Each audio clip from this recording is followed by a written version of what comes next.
સાવલી નગર ખાતે સ્થાનિક સ્વરાજની ચૂંટણી માટે આજરોજ સાવલી સેવા સદન ખાતે ભારતીય જનતા પક્ષ દ્વારા 6 વોર્ડ હોય માટે 24 ઉમેદવારોની ભારતીય જનતા પક્ષ દ્વારા પસંદગી થતા આજરોજ ભીમનાથ મહાદેવ ખાતે જે પૂજા સ્વામીજી તથા શિવજીના આશીર્વાદ લઈ ખૂબ જ મોટી સંખ્યામાં સાવલી સેવા સદન ખાતે ચૂંટણી અધિકારીશ્રીને તમામ ઉમેદવારોની ઉમેદવારી પત્રક સુપ્રત કરેલ હતા। આ પ્રસંગે સાવલીના યુવાન ધારાસભ્ય શ્રી કેતનભાઈ ઇનામદાર ભીમનાથ મહાદેવ ખાતે આવી શિવજીના દર્શન કરી તમામ ઉમેદવારો સાથે નગરના મુખ્ય માર્ગો પરથી રેલી આકારે સાવલી સેવા સદન ખાતે પહોંચી તમામ ઉમેદવારોના ઉમેદવારી પત્રકો ચૂંટણી અધિકારીને સુપ્રત કરેલ હતા। ધારાસભ્ય શ્રી કેતન ઇનામદારે જણાવેલ હતું કે સાવલી નગરમાં તમામ નગરજનોનો ભાજપ પર ખૂબ જ વિશ્વાસ હોય અને હાલ થયેલા વિકાસના કામ આધારે 24 બેઠકો અમે બહુમતી સાથે જીતીશું તો મને સંપૂર્ણ વિશ્વાસ છે।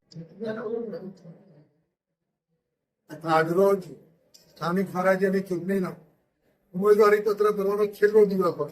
તારીખ 11 રવિવારના રોજ સમગ્ર ગુજરાતની અંદર મહાનગરપાલિકા, નગરપાલિકા, તાલુકા પંચાયત, જિલ્લા પંચાયતના ઉમેદવારો ફોર્મ ભરી રહ્યા ત્યારે અમારી મોરબી વિધાનસભા ક્ષેત્રમાં 72 તાલુકો, સાવલી તાલુકો, સાવલી નગર અને વડોદરા ગ્રામ્યની અંદર નગરપાલિકા તેમજ તાલુકા પંચાયત, જિલ્લા પંચાયતના ઉમેદવારો ફોર્મ ભરી રહ્યા ત્યારે હૃદયથી શુભેચ્છાઓ આપું છું।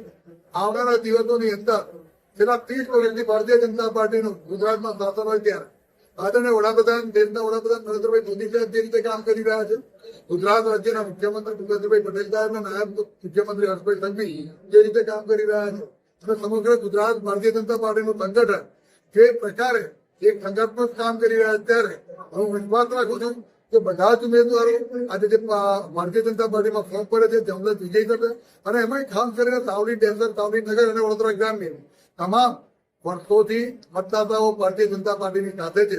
ફરી વખતે કોઈ ભારતીય જનતા પાર્ટીનો ખૂબ સારી રીતે વિજય થવાનો છે। મને કોઈ પ્રકારે પડવો નથી દેખાતો।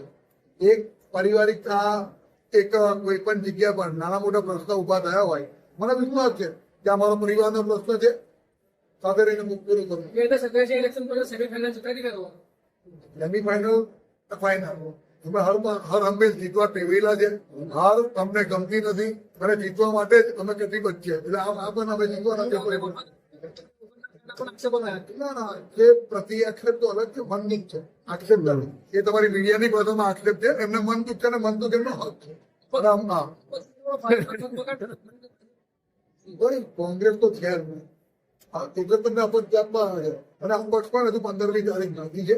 15 તારીખ સુધી મને વિશ્વાસ છે કે મારો પરિવાર ફરી એકજૂથ થઈ અને આ વિજય થવામાં એમનો પણ સહભાગી હશે।